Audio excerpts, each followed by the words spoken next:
Welcome to the Scale with Pros podcast with your host, myself, Cody Barton, the number one place to be if you want to build a business beyond yourself.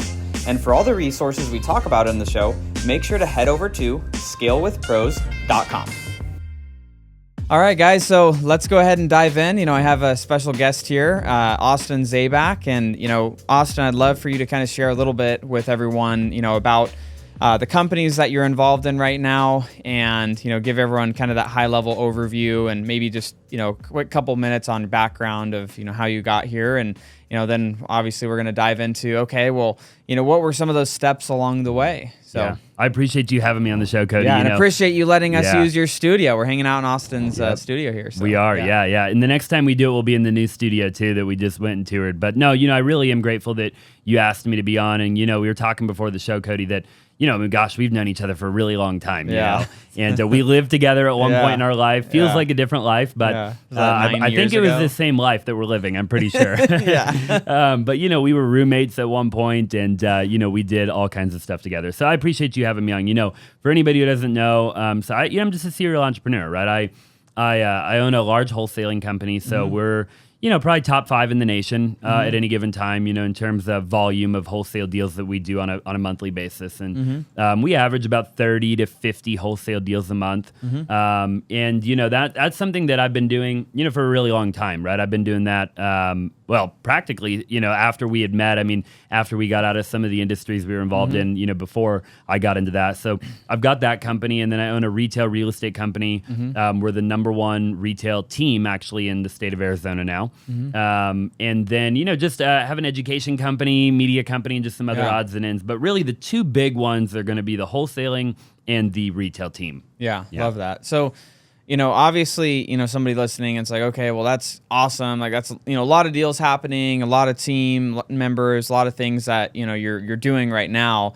There a lot of the people that are listening, they're in this stage where they're trying to go from, that stage of, okay, they're doing everything in their business. They're wanting to get to a point where, okay, I can hire my first team member, my first couple team members, and, actually build a business that, most people get into business in the first place. It isn't to be a slave to their business 7 days a week, which is what happens to a lot of people. It's how do they, get into business, start growing a business that can actually create more of the lifestyle that they're looking for. Obviously, as we all know, we have to work a lot as business owners, but how do we go to those first couple stages of getting, those first couple team members in? And would love to kind of hear from you, how did you go about that when it was like, okay, just you, Austin, doing everything, to the first, person or first couple people you brought onto the business, maybe sharing maybe some of the mistakes that you made, and then some of the things that did work well that we can, kind of share with folks listening to hopefully allow them to not make the same mistakes. Yeah, you brought up a lot of great points, and I agree with all of them. I think for me, I started hiring pretty early on, I was never afraid to hire. I know a lot of people are, but I was never afraid to hire. I'm a bit of a risk taker. Yeah. I'd say that my risk tolerance is probably higher than your average guy. I'm that guy. If you tell me to put 10K into Bitcoin, I'll put 100K in. Let's try it and hope and pray. Yeah, So I do have a higher risk tolerance, but I do believe, right? If you don't hire people, you never truly scale. Yeah, right. The 100%. Only way you get anywhere is by delegating. Yep. And we both read the book, Rocket Fuel and Traction, and in these different books, and it's like the idea that you have visionaries, you have integrators, and and ultimately you have entrepreneurs and you have people who work for entrepreneurs, and one has to they both have to coexist. Yeah. In order for really America to operate. America's built on entrepreneurs who start companies, and then people who work for entrepreneurs and run the companies. Yeah. And you need both, right? Yep. And so you have to delegate. And I think most business owners or entrepreneurs, they're not great at a lot of stuff, but they can force themselves to do different things. Yeah. But they're really not phenomenal at it, right? They just do it because it has to be done. Yeah. They do it because they need. Who else is going to do it, right? No one. If you don't. And so. They get to this point, I think, where if they don't delegate and they don't hire more people, or people to do the roles that they aren't the best at, then they bottleneck themselves. You have to bring people in. So I would say for anybody on the fence of do I hire, do I not hire? Look, if you can afford it, and you have a vision of scaling larger than you currently are, then it's probably time to hire. There's no perfect time to hire. It's hard to, I've had people talk about like when exactly should I hire? It's like, well, dude, it depends on your business and like risk tolerance part of it too. There's all kinds of variables. Yeah. Right. But I do think that everybody should go ahead and delegate. Yeah. So let's say like if we're looking at like that first person, like somebody's never hired someone before. What would you say, like maybe some of the recommendations of things that they need to maybe be looking out for, or if you had to give an idea of like, okay, well, what money should you have set aside for them? Just general ideas. What are some of your thoughts around that? And I'll share some of mine as well. But well, and I'm sure when you share yours, you'll touch on the point of you have two different options. I think in 2024, a decade ago, you only have one option, which is to hire an American, right? Yeah. And I think nowadays, depending on the role you're hiring for, you can get a virtual assistant, which is somebody overseas that they don't need to necessarily make, $18 an hour or whatever the minimum wage is wherever you live. I don't even know what it is nowadays. I think in New York it's like $20 an hour. I don't know. Yeah. But so you could hire a VA and you could go that route, right? And I think everybody should probably do that. And then you can hire somebody local, to come into your office or whatever it might be. You could hire somebody virtual too who lives in America, but however you want to go about that. But I do think that they're both key components. I mean, when I look at my company out here, or all my companies out here, we have a lot of people that come into the office every day. They're W-2 employees. And we have a lot of VAs. We probably have 12 or 15 VAs that just do admin type of stuff. They're not like cold calling. They're doing admin work, right?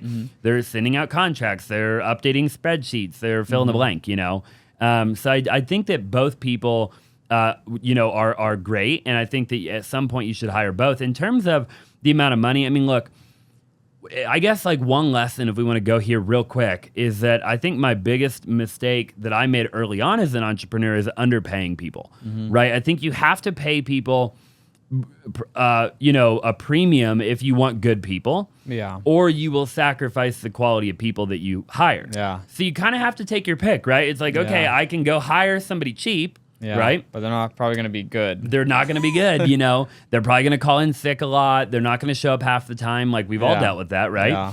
Or I can go pay a premium, and, and if I pay a premium, then, hey, it's going to cost me, 50% more, however much more money. But, am I going to make up for it in the ROI that I see out of that role, right? Yeah. And I think that early on, I just didn't know. I didn't know what I didn't know, and I was like, well, I just want to pay as little as I can, right? Someone will do this for like $12 an hour? Okay. Literally. But then there's so many headaches and challenges, and then, every time you churn somebody, you have to retrain them, and it's just a nightmare. The idea, I think, for any entrepreneur should be, how do you get employees and keep them? Yeah. You don't want to have to retrain people all the time if you don't have to. You're going to have to as an entrepreneur. It's bound to happen. But if you can minimize it, I think you should. Yeah, 100%. And, I kind of look at, it's like, I think you made a good point. It's like, for some people, they may only need maybe a virtual assistant in that beginning stage where it's maybe just some admin stuff that they need to do. It's like they could be, marketing, selling the thing, the widget, whatever the thing is they do for their product or service their company offers, and then maybe have a virtual assistant doing some of the admin work. And eventually maybe that US-based person, I sit on the more conservative side. So I like to have about 3 months or 4 months of like, whatever our team member salaries are aside to before I bring them in, because I'm betting on that. Okay, well, if I bring them in, they should be able to help increase revenues by taking things off my plate to then go create more revenue. Or if they're a revenue generating role, well, they should just be creating revenue for the company that then allows the company to continue to grow. And I think you made a good point too on like getting the talent and retaining the talent. I think so many people make that mistake of where they hire the wrong people, they keep them too long, and the mistake of hiring the wrong person is also, it's not just the time and money that you spent on them, but the missed opportunities that you had. It's like you bring someone in, usually, in my experience, you typically start to get gut feelings within the first couple weeks of whether somebody's going to work out or not, depends on the role. But about 60 days in, we know with 100% fact whether they are going to work or not.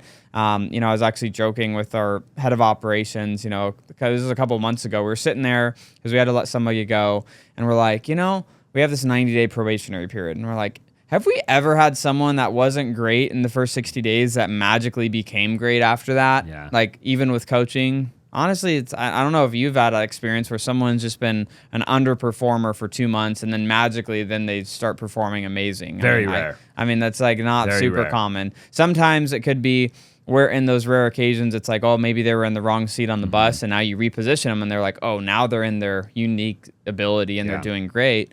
But that's something that, you know, you lose those couple months, plus you then have to put out a new job ad, then you're recruiting for maybe a month or a month and a half, then you get them on, then it takes you another 2 to 4 weeks to get them fully up to speed. So it's like, that's 4 or 5 months of the year that you wasted with the wrong person. And so, you know, that's something that we really try to focus on is like getting the right talent in and then, you know, retaining that talent. I guess what are some of the things that you guys do, recommendations that you see that helps with, you know, talent retention? Yeah, culture. You know, culture, 100%. I mean, you have to have a great culture or people won't stay. Yeah. I don't care how much money you pay them. Yeah. You know, I mean, like in the long run, people will ultimately leave over toxic culture every time. You know, even if they're paid well. I've seen it before where I've seen, I mean, I've hired people that have come from other companies where they made more money somewhere else. And I'm like, and I told them in the first interview, I'm like, I'm not going to pay you what that guy's paying you. Yeah, they're crazy. And they're down, right? Because they're like, hey, I'm okay with that because you look like you have a great culture. Yeah. And it looks like I would have more fun and I would enjoy my life more working for you, right? So the number one thing, man, and it's also the number one thing I think that entrepreneurs completely forget about or completely screw up. Yeah. Right? You have to have a phenomenal culture. And I think it starts at the top. Yeah. Right? 100%. And so if you're the entrepreneur, you know, you got to look at yourself in the mirror. Right? If you have a bad culture, the first thing you got to do is look at yourself in the mirror and say, how did that even happen? Yeah. Right? And then you've got to just do it, and it's a multitude of different things. But I mean, it all the way from team events to, you know, I mean, dude, like it could be anything. It could be every Friday you order pizza to the office and you buy bagels or I mean, there's 1,000 different ways that you can create phenomenal culture, right? Yeah. But if you don't have good culture, man, you will churn like it's like, I mean, I've made the mistake. I've done it the wrong way. Yeah. And I know that you have to do it. Yeah. Yeah, we've definitely made mistakes. And, you know, one of the things that, you know, my business coach, you know, we were having a conversation. This was probably a year and a half ago. And, you know, I was frustrated with this particular team that was built. And, you know, he just kind of pointing, you know, basically putting a mirror up, and it's like, you know, the great news, Cody, is you're the one that put all those knuckleheads in there. Even if you didn't physically hire that person that your manager hired, you hired that manager that then that manager hired that person, and you allowed that to be, you know, create what was created there. And it's just like, gosh dang. And so I think that's one of the first things is like, got to accept full responsibility of, regardless if you hired them or someone in your organization hired them, at some point, somewhere down the line, you brought in, you know, these people that either created maybe that toxicity in the environment, and it's like you got to pull those people out like a cancer, you know. It's like otherwise it kind of spreads very quickly. And yeah, definitely. If you're not careful. Yeah, and we, you know, with one of the things that we're doing in our business right now is focused on buying other, you know, small businesses, and you know, we're buying a cleaning company right now. I can't say the name because we close on the deal in like a week from right now. But you know, in this business, I was like, when's the last time you've done like a survey to like see? Because we were asking, I was like, well, what's the churn on the cleaners? And it was higher churn. It's a high churn in industry. It's, you know,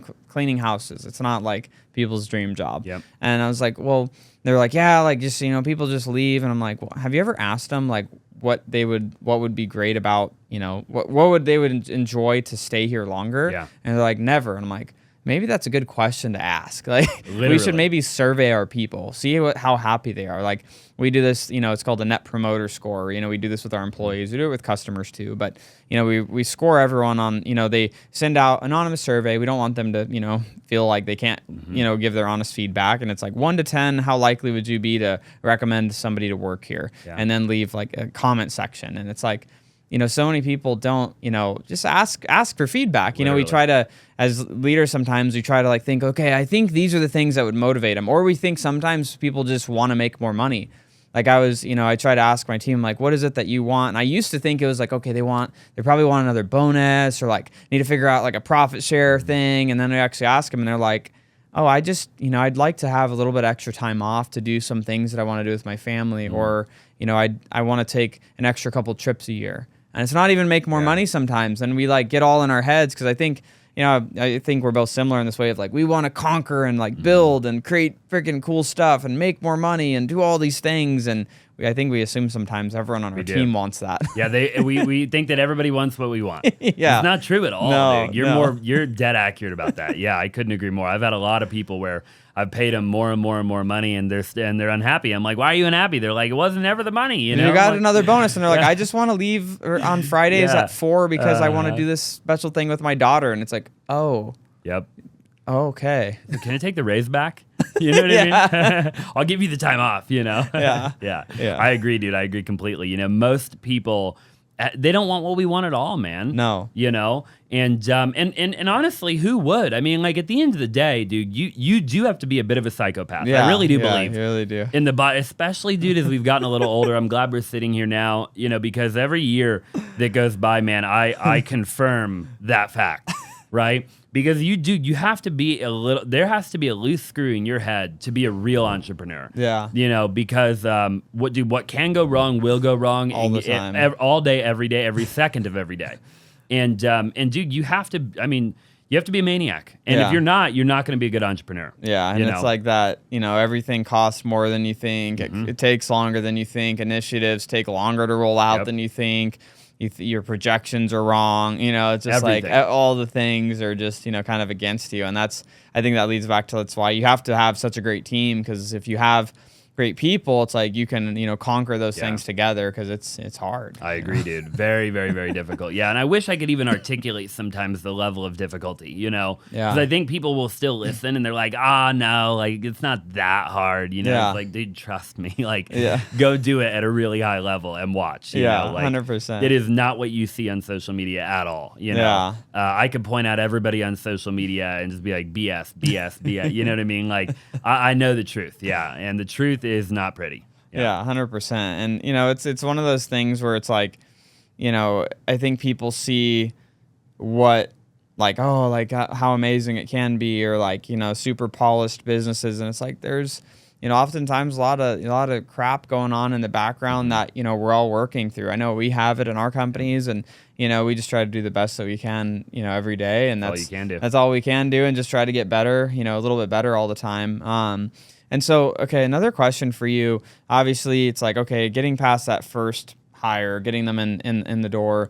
What are some of the mistakes that you'd say, you know, maybe were made in the first teams that you were building that you would, you know, if you just think back to either any stories that you'd like to share, and then like the lesson that you got out of those to maybe hopefully, you know, save some people from hiring too fast is the big one. You know, I think that you have to be really careful, you know, like you really do have to, and I'm still learning this to this day, but sometimes we get in a bind as an entrepreneur, right? Yeah. And we need to hire to get someone in the right. role. And we make this big mistake of hiring the wrong person. And a lot of times we even know, like your gut, like we'll tell You're like, they'll be good enough. Just get them in the door. Yep. Yeah. And anytime, dude, if you're not 100%, like you're probably hiring the wrong guy or the wrong girl.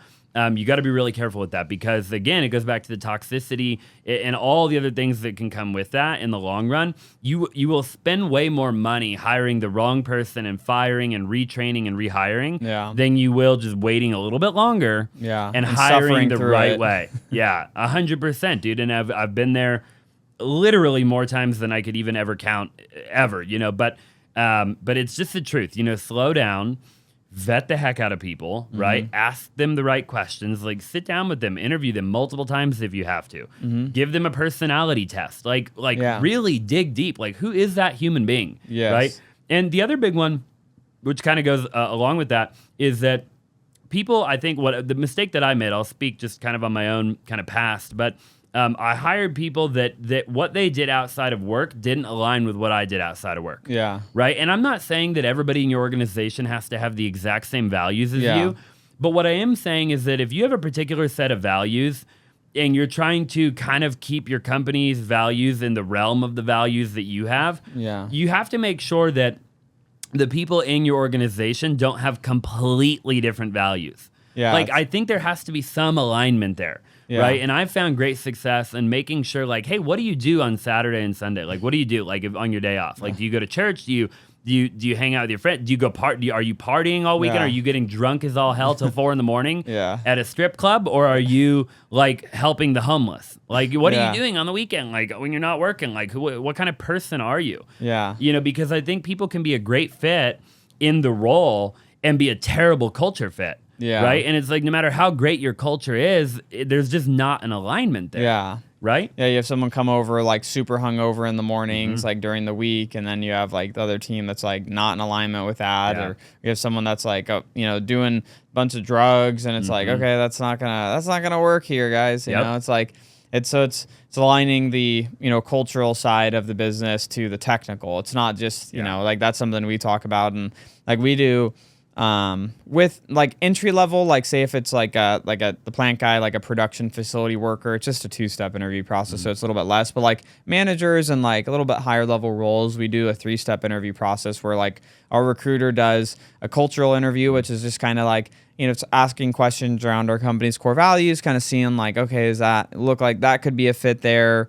And then we go to, if they pass that, then we go to like a technical interview, which is we want to see if they could actually do the thing. Like one of the things we did with our editors, with our media company, was we would give them, we didn't want to see their portfolio. Their portfolio could be totally lies. I'm like, I don't care. Don't even send me your portfolio. Don't send me anything. I don't care. But here's a video. Make a long form video, make 3 reels from this, and make sure that there's a good, hook at the beginning of those, and go, and then send those back. And let's see what that is. And sometimes, we would find some of them would be like, oh, I'm not doing that. You're gonna have to pay me. All right, bye. Like that's, you don't want to work here. You're just, it's like, what? This is part of the interview, dude. Like we're trying to see if you could do the job we're going to then pay you to do. And then, the other part of it is like, okay, how long is that turnaround time? If we send them it today and we're like, hey, can you get this back? Like, do they take a week to send back freaking 1 video and 3 reels? Or does it take them, 24-hour turnaround? Like, what's that look like? And what's the quality? And if they pass the technical, then we typically bring them to a final in-person interview and see, okay, just some final questions around, their ambitions and like where they want to go in the role, and, kind of what that looks like, and make sure that in person there's a good, cultural vibe, I guess you could say, and the questions that we're asking too. So, we typically, once we kind of implemented a better interview process, that's helped us kind of weed out, getting some of the, sometimes you get that technical fit where it's like they're freaking amazing at the thing, but they're just a butthole. And it's like, we have like the 3 things we say, and I tell all of our team when we're hiring, it's like, we want people that are humble, humble enough that they're, they come with a humble spirit in the organization. We want people that are hungry. We want them to be hungry to grow. We want them to be hungry to build and to create and do all those things. And then we also want the 3rd pillar to that is like people smart. Because we don't want someone that's amazing at doing the thing. I mean, I'm sure you've had it. We've definitely dealt with it over the years where we have people that are great at the thing, but they're just a freaking butthole to everyone in the organization. It's just like, gosh, why are you so good at your job? But like, you go and talk to Susie in this other department, and she's a very expressive personality, but you're just, very direct, and you're kind of a butthole. And it's like, gosh, dude, like, we deal with that all the time. Yeah, all the time. I have people on my team I could think of right now where I'm like, man, I really wish they would change their personality a little bit. And it's hard. It's like personalities are hard to change, and so that's where we added in, that third pillar, which is like people smart. Because like if we have them, they're humble, they don't come in with an ego, but they're hungry, they want to work hard, they want to like create, and then they are people smart, where it's hard to train someone to like not be a dick. It's like you either are or you aren't. You're born with it or you don't. Like, you know what I mean? Yeah, 100%. So it's like it's easier to train on like some technical abilities than it is. I'd rather train a nice person like a new skill than like someone that isn't nice, a new skill, or somebody that has that technical ability to be nice. Dude, I could not agree more with that. And we've dealt with that a ton in our journey, and it's a tough one, man. That's why, again, it goes back to you're better off vetting it all in the beginning. The biggest thing that, to your point, like, hey, figure all that out in the beginning. Don't hire them if they're not a good fit. Just wait, like, chill, just wait. Keep doing your thing that you're doing a bad job at. That'll be better than you hiring the wrong person. 100%. Something be curious too is like, are there any books around like building teams or hiring or like culture or anything that you've read that, come to mind that you'd recommend that, anyone listening should maybe, read or like pick up the audiobook? That's been helpful in your journey. For sure, the two that we mentioned, right? Traction and Rocket Fuel. Those I think are really good for the entrepreneur. Yeah. For just understanding, hey, am I a visionary? Am I an integrator? Like, kind of what am I, right? Yeah. And then I think in one of those two, they actually talk a little bit about kind of building from there and gaining some traction, right? And then, dude, everything else is just podcasts mostly. I'm not a big book guy, man. I've always like tried to force myself to be a big book guy, but I find myself just listening to podcasts. Yeah. So, dude, I listen to a lot of like Lewis Howes. I listen to a lot of Diary of a CEO, right? People like that. And I just listen to people who have built big companies talk about their journey, and like if you just listen long enough and you listen to enough podcasts, I think for me, just being able to watch, listen, and see another human being who's built a Fortune 500 company and hear them, it's like really valuable for me. Yeah. I'm able to be like, oh, I didn't think about it like that. Like, let me try that, Yeah. And then you can like go implement it, right? 100%. Yeah. Isn't it crazy? Like, the world we live in now, it's like there's so much information that we have access to. And it's like, people talk about like, oh, they don't have like the resources to become successful. And it's like, podcasts are free. Literally. Well, I mean, I guess if you count paying for your phone bill, like, to get access or whatever, but it's like, you could literally listen to podcasts for free from people that are millionaires, multimillionaires, billionaires that have built the things that you want to build, and you could just listen to those for free. And you could buy, if for those people that do like reading books or listening to audiobooks, like there's people that spent the last 20, 30, 40 years mastering like a specific skill or a specific area, and you could buy it for $20. It's insane. And I think it's like, because these things are so cheap or free that they just get taken for granted of like the actual value that you can get out of, just listening to people that have done what you want to do. Totally taken for granted. Have you ever given somebody something for free? Like, I know I've done this before where like, I played around with education and mentorship and stuff of like, hey, I'll do some free coaching, right? And it's always the people that you give something away for free that are the most unhappy with the outcome, and the guy that I make pay for something will be the most happy with the outcome, right? There's something about, just having skin in the game, right? And having to go out of your way to invest in, whether it be time, money, or energy, into achieving a particular result will automatically just shift your mindset going into, that type of environment where you're able to actually get out what you feel like you put in, right? But yeah, dude, I couldn't agree more, man. I think anytime in life we have something for free, we don't value it as much. It's just I think it's just human nature. Yeah. Gosh, I was just thinking of that, because like I'm not going to obviously say his name, but there's a guy that, reached out, it was like a few months back and just wanted some help with his business. And I was like, yeah, man, like, sure. And this was like a friend. So I was like, yeah, happy to help. And, you like give the advice and these resources. And, then it's like, they don't do anything with it. And it's just like, why did I just waste 2 hours of my time on the weekend, like, talking through these changes that this person should make? It's like, but then you have the person that pays, the $5,000, $10,000, $20,000, whatever, and you teach them the thing, and then they do it, and it's like, this is amazing, it changed my life, and I did it, and it's like you almost have to make people pay for it, otherwise they won't even follow through with taking the action on it. You do. I really think you do. Yeah, it is sad, but it's just the reality of it, And there will be an anomaly out there. There'll be people watching right now that you're the anomaly, right? And because guys like us, like, dude, I'll go get a ton of value. Yeah, we absorb it and then go implement. 100%. But the majority of people, they're not that way, right? And so I just think it's just a shift in your mindset. You have to shift it, and you have to think about it differently, And look, if you want to, like, it's so cliche, man, but like, if you want to be if you want to make a lot of money, it takes a lot. First of all, you're gonna have to work your off for a really long time, right? Yeah. And then you got to get around people and watch and pay attention and listen to people that are making a lot of money. It just goes back to what we learned 12, 14 years ago, like your network will determine your net worth, and get around the right information, absorb it, take it seriously, work your ass off, and you'll eventually make it. 100%. It's really not complicated. Yeah. It's hard. It is hard. It's like a simple path, but it's hard to do and implement all the things. And, it's like that.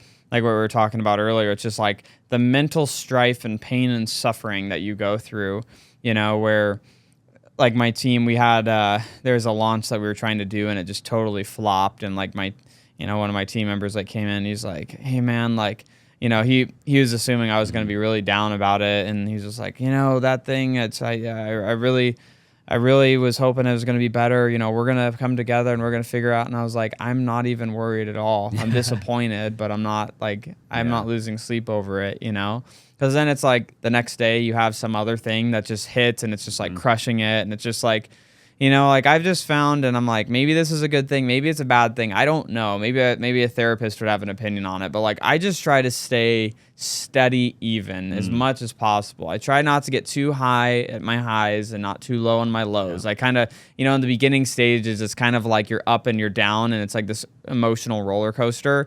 And I've just tried to get to this point where I'm like, I'm more like this. Yeah. I'm a little bit up, a little bit down, just not getting too high, because then if you get too high, then sometimes you don't think about details of other things going on, and then you like start missing things because you think that, you're the best now, and it's like, oh, everything works great and it's going to be great. And it's like I always stay optimistically kind of, I don't even know what the word to say is, but it's like I'm always optimistic, but I'm always cautiously optimistic. There you go. That's it. I'm cautiously optimistic at all times. Yeah, which is good, dude. Yeah, I mean that's a great saying. I've said that a million times. Don't get too high in the high. Don't get too low in the lows, man. People are not good at that, and we all struggle, right? Yeah. Like I still struggle with that. I actually never really get high in the highs. I have a tendency to get low in the lows. Yeah, which is rough. Yeah, because like I'm an achiever, and I think most achievers like. Achievement I don't feel much, which is a different problem and issue that I've been working on for a long time. But like, I could make $100 million tomorrow. It'd feel good for an hour. Yeah, you wake up and then be like, okay. Yeah. I'd feel like crap the day after. Yeah. Like, why didn't I make $200 million? Yeah. And it's just like, I think how I'm kind of wired. But yeah, the lows are tough for me. Yeah. Sometimes in the lows, I can excessively beat myself up. Oh, yeah. You just go into this dark place mentally, and it's like, sometimes I'll get into that, and like, one thing goes wrong, and then I'm just like, I'm a piece of crap. Like, I'm terrible. Like, am I even a good business owner? All my businesses, I just start, then you start like hyper focusing on the problems of all of your companies, and you're like, all my companies are terrible. And it's like, they really aren't, but on the same regard, like when you get really high and you're like, oh, my companies are great. It's like, you're somewhere kind of in the middle, You are. And it's like, that's where I just try to keep Stay myself neutral. at. Yeah. Staying at that. And then there's a book that, my coach had me read. It's called The Gap and the Gain. And it was really interesting because I was just, after I read it, I was like poking at him, like, of course you had me read this book. But it's like, it's like as entrepreneurs, we kind of have this like goalpost of like, we're here when we start and we're like, I want to get to there. And then like we get to here, we're almost there. And then we move the goalpost before we ever even really get there. So we're like kind of like, always You're never all the way there. You're never kind of achieving it. You never feel like you're achieving anything. And so one of the things that, he's had me trying to just do more actively is just like recognizing like, okay, here's the goalpost. We get to here, recognizing the wins and accomplishments along the way, being grateful for those. But, we are going to move it again. But like being able to look at the actual things that have went well and the successes and the accomplishments and be grateful for those things, to not just be in this constant, state of like, I never have enough. I'm never doing enough, even though I do feel that more often than not, if I'm being honest. But, it's like just trying to look back on like, like we were talking about, we've known each other for so many years. Like we look back at, our early 20s, like how different our lives are now. It's like, we could look at today and it's like, well, we have these goals that we're not at right now. And it's like, oh man, we suck. But, if we look back at from where we came, it's like, wow, there's actually been a lot of growth. And I think, 100%. I think a lot of people could, benefit from that of like, okay, yes, it's good to look back and be grateful, not be content, because I don't think that's good either. But it's like being grateful, being gratefully discontent, So like, I think which is that's great. it. Yeah. And I agree, dude. I think we have a tendency as human beings, especially entrepreneurs, of seeing and comparing how far do we have to go versus how far we came, right? Yeah. And I kind of use the analogy like, hey, you got a windshield and you got a rearview mirror in your car, right? Yeah. You drive down the road using the windshield, right? Yeah. Like you look out of the wind, but the rearview mirror you glance at from time to time, right? Let's see, hey, where did I come from? What's behind me, right? What did I? Yeah. You're not driving using the rearview mirror, but you got to glance back every so often and just take a peek and say, hey, where did I come from, and then acknowledging that and patting yourself on the back, I always say I am at right now where I once prayed that I would be. Yeah. Right? So at any given time when I wake up in the morning, I am living the life that there was a version of me, and I can't even always tell you when or where I was and how many years ago or whatever. But at some point in my past, I prayed for the very life that I'm living right now. Yeah. Right? And you have to acknowledge that, right? As much as we want more of everything, we have to acknowledge that for sure. Yeah. And then when you're in it, it's like you can kind of just laugh at yourself because you're like, oh, like you think back and you're like, oh yeah, this would be great, and then you're there and you're like, I want, this isn't as much as I thought this was gonna be. It's like you want, but I think there's also that like progress is happiness too, and try to stay in that state too of like, okay, if I'm progressing in my health and I'm progressing in my relationships and my business, like I just, it's like trying to stay in that state of happiness because we can, and people that are listening, it's like that's something that I don't know if it ever goes away of like that constant desire to continue growing and striving for more. I don't think it will. And I think it's just getting a healthier relationship. I know I had a really toxic personal relationship with myself on like, I suck if I'm not achieving my target 100% of the time. Yeah. And when I think about it, I'm like, I don't ever really achieve any of my targets because I'm always then moving them. It's like, okay, we're almost there. Well, let's go bigger. Almost there. Let's go bigger. And it's like, but you really then when you look back, like you said, it's like, when you're 21 or 20 years old, you're like, oh man, like if I could just if I could make 10 grand a month, and it's like, oh, if I could make 20 grand a month, if I could make 50 grand a month, 100 grand a month, and it's like, oh, I have this much passive income and this and that, and it's like you hit those things, and it's like. It's a whole thing of like you can never have enough of what you don't need either. So it's just like this never ending thing, And so I think it's an interesting thing in this life that we have to work through. The hunt's better than the kill, man. That's what I always say. Like at the end of the day, Gary Vee talks about it. I've heard him say, "Hey, I want to." His goal is to buy the New York Jets, and at the same time, he's like, "I hope I never buy them." Yeah, you know what I mean? Yeah, because he knows that the day he does that, then what? Yeah, it's right? Like, well, what's the next thing? Then what? What do you do? What do the Olympic gold medalists, the people that are the number one athlete in the world, they've worked their entire life to be the best swimmer in the world, the best whatever in the world. And you see there's books written on, there's podcasts of people who achieve that goal and they hate their life. Yeah. Because what do you do that after was all that was there. Mm-hmm. It's like I remember back in network marketing days where like, that initial goal was like, if I could make 6 figures a year with this, like life's going to be amazing. And, and then star presidential. Yeah. And then I remember like getting there and I was just like, I was so depressed and I was like, why am I so unhappy? I remember talking to, Tom Alcazan, one of the, our mentors back then. And I was like, Tom, why am I so just sad? Like I hit this goal and he's like, well, you have to have other goals and you have to have, you have to create new things that you're striving for. And, that's something that really was struggled with for a while. I'm like, how is it that I was so obsessed with this goal that as soon as I hit it, I'm depressed? Yeah, it's crazy, dude. Your mind will play tricks on you. And I think entrepreneurs have it the worst out of everybody. Yeah. Right? Like when I talk to people, because I talk to other people and I don't think everybody has the same problem that we have. Like I'll talk to my fiance or I'll talk to just other people, right? And I think other people are genuinely more just naturally content with where they're at in life. And then I think there's something about entrepreneurs, and it's the reason we're entrepreneurs to begin with. It goes back to being a psychopath, right? Like, because you have to be, man, because everybody else, like, it's too much of a grind for too long of a period of time, it's just like anybody else would just give up. They'd walk away, they'd quit, right? Yeah. And I think that we're wired that way. And you're gonna know if you're an entrepreneur too, by the way, if you feel what we're talking about, right? Yeah, like you're gonna like you just have this thing in your gut that just always kind of has you going. Yeah. It's just like I don't know what that is, but it doesn't. It's like a light that won't turn off. Yeah. I couldn't agree more, dude. Yeah, you're laying on the couch at night. You're like, I wonder, and you're just like, you're Googling stuff. Like if I put this together with this thing, and then I did it, and then it's like you're doing the math, and you're like, okay, all right, dude. Text, it's like you're just like going. Yeah, you'll be watching a movie, you'll pause it, your partner's I have like, an why idea. are you pausing the movie? It's like, hold on, I got to look something up real quick. I just had an idea, It's like, and they're like, where'd you get the idea from? It's like, oh, the guy in the movie said something, and I'm like, and we do it all the time, as entrepreneurs. And I think that it's a blessing and a curse, like anything, right?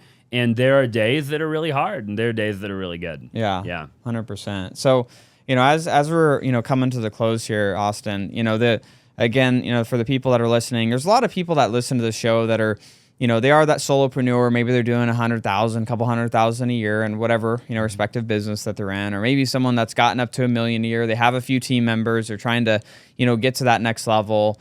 Any words of encouragement for those people? Because I know, one of the places I always looked for encouragement, I was on podcasts of like, man, like I'm just really struggling, and like, is it really worth it to, keep freaking plugging along and to get there, So just anything that you'd, want to share with, I guess, even like your past self and, to where you are today. Number one, you got to keep on going. If you were called to it, then you have it in you, right? So I'm a Christian. I believe in God. You don't have to believe in God. You can believe in whatever you want to believe in. But I believe that whether it be the universe or God or whatever it is that you believe in, if you have a calling or you have a desire inside of you to pursue a particular thing, right? Then you also have it in you to achieve said thing.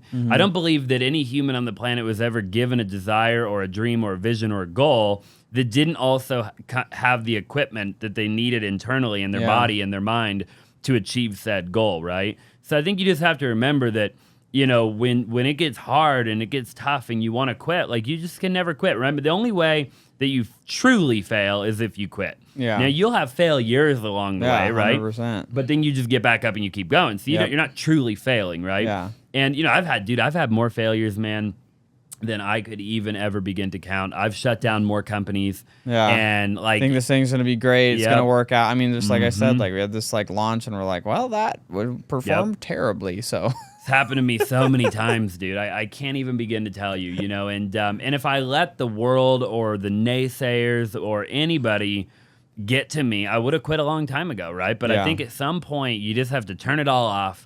And you got to say, why am I doing it, right? Like, and I think it goes back to your why, which is super cliche, right? But what is your why? Why are you doing it to begin with, right? And, we've heard that a million times, obviously, but your why's got to be bigger than, the problems that you're going to come up against. Otherwise, your why won't be big enough. You'll walk away, right? And so, look, I think that there's a lot of knowledge and wisdom in that. And I think that, if you started it, you got to see it through. You got to finish it. And just remembering, too, I think just be realistic about the timeline. I think there's been a lot of times in my entrepreneurial journey where I wasn't realistic about the time frame that it would take to achieve a goal, right? And I think Tony Robbins says something to the effect of, it'll take way longer than, I can't even remember how the quote goes. It's like you can accomplish, you overestimate what you can accomplish in a year, but you underestimate what you can accomplish in 10. That's exactly right, yeah. And really take that one to heart. Oh, it's so painful. I remember hearing, that like in my early 20s, and I'm like, 10 years? 10? I don't want to wait 10 years. But here, freaking 12 years later. But the time goes by either way. Yeah. And that's something that I've reminded myself a lot of during my entrepreneurial journey. There's been a lot of days where I didn't want to wake up. I didn't want to do what I was going to do that day. A lot of them.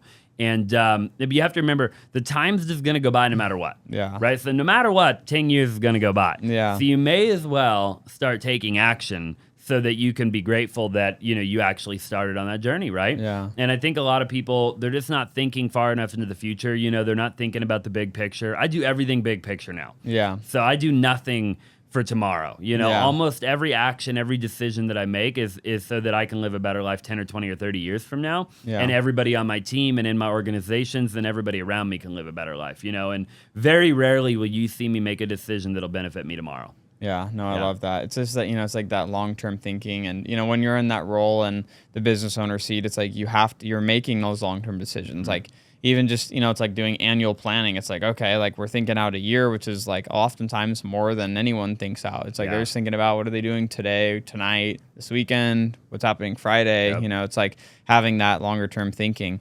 So Austin, this has been amazing, and I appreciate you letting us host this in your studio. Anywhere that you'd like the audience to find you, follow you, whether it's any of your company's websites to find out more information about what you're doing, or your social medias. Obviously, we'll have your socials in the description as well. But anything that you'd want to share for people to find you. Yeah, just hit me up at Austin Zaback on every platform, and would love to connect with anybody who wants to reach out. Awesome. Thank you so much, man. I appreciate you having me.